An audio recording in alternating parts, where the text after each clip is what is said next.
اس لیے آپ صلی اللہ علیہ وسلم نے ایسے لوگوں سے بیزاری کا رخ پیش کیا ہے. فرمایا من راغب عن سنتی فلیس منی، جس نے میری سنت، میرے طریقے، میرے عمل، میرے قول سے روگردانی کی، اعراض کیا، منہ پھیرا، اس کا میرے ساتھ کوئی تعلق نہیں ہے.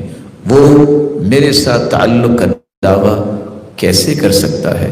بلکہ صحیح مسلم کی روایت ہے قیامت کے دن بھی ایسا ہوگا. کیا ہوگا؟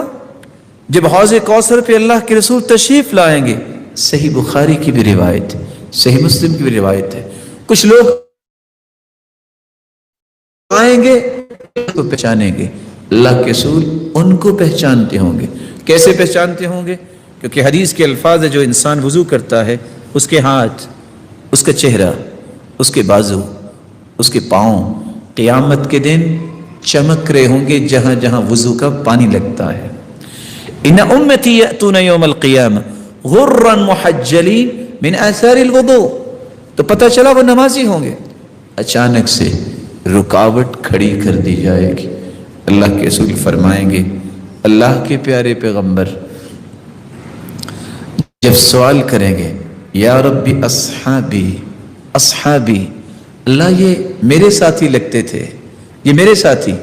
آواز آئے گی یا محمد صلی اللہ علیہ وسلم انک لا تدری ما احدثوا بعدک، آپ کے علم میں نہیں ہے آپ کے دنیا سے چلے جانے کے بعد انہوں نے کون کون سے طریقے ایجاد کر لیے.